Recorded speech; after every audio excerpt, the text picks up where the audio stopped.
Hi, my name is Shaleye Anulapo Bukola.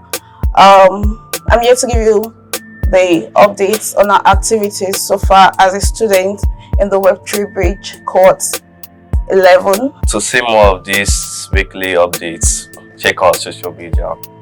Let's go. From week 1, it has been an amazing experience of getting down here. I must tell you, man, I've been having a great time because it beat my expectation. I didn't expect it to be like this. During this time, the Web3 really did a great work in this because the place is so comfortable. Everything, they did as much as they can to make sure that we are comfortable. My experience about my mentor for this week so far, she has been wonderful. Breaking down the explanation, sincerely, it's not easy to have people that are of working class that have even forgotten how to go through a long reading process come together in the class, and you have to start putting them through reading materials in bits. But she's really shown a lot of patience with us. Even as our assessments have not been so encouraging, she has made us understand that we could do better, and hopefully we would impress her.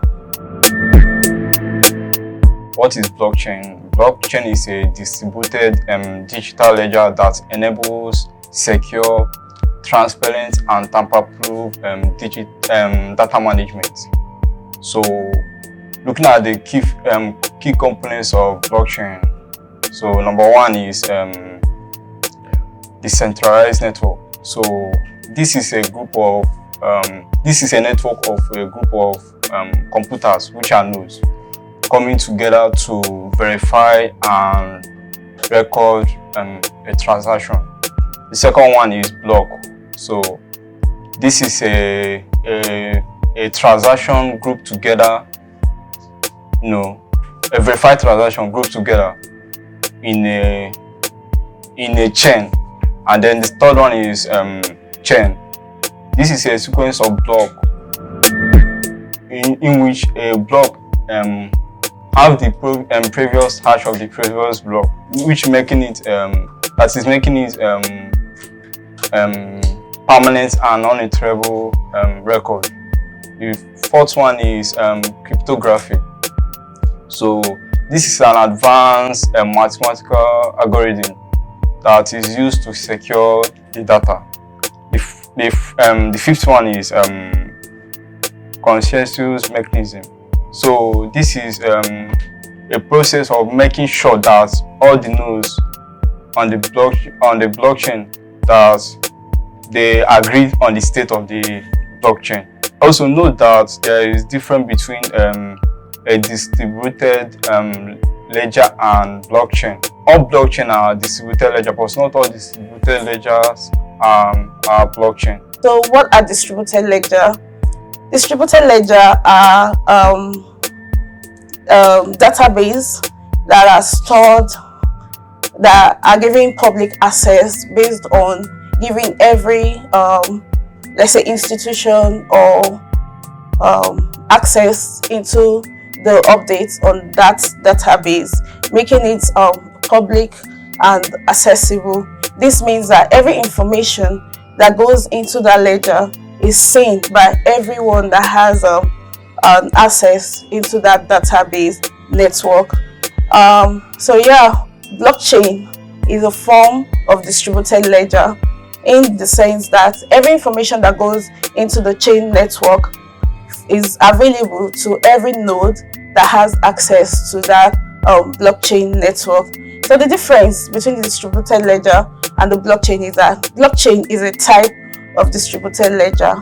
In the case of distributed ledger, there is no requirement for a particular way at which the update into the ledger is done.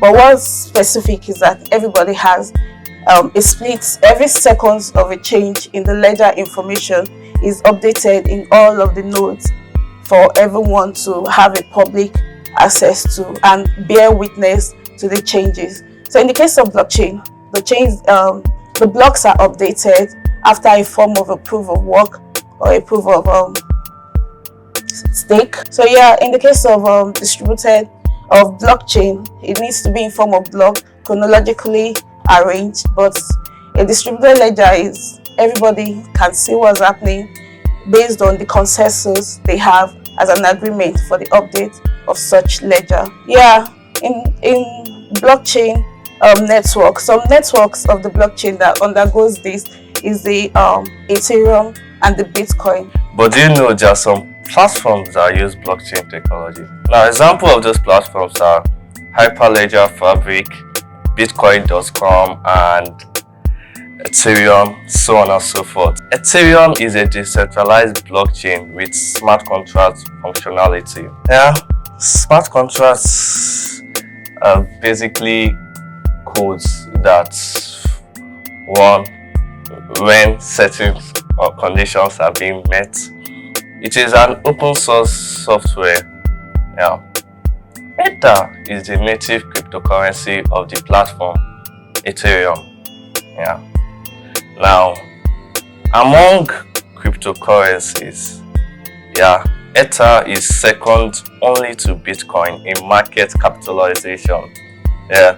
In less than a decade ago, when Bitcoin was being introduced to the world, it was worth $0.31, but presently is worth over $2,500, to show you that Ether keeps growing and growing and on. So that's all for now, guys. I'll see you next week.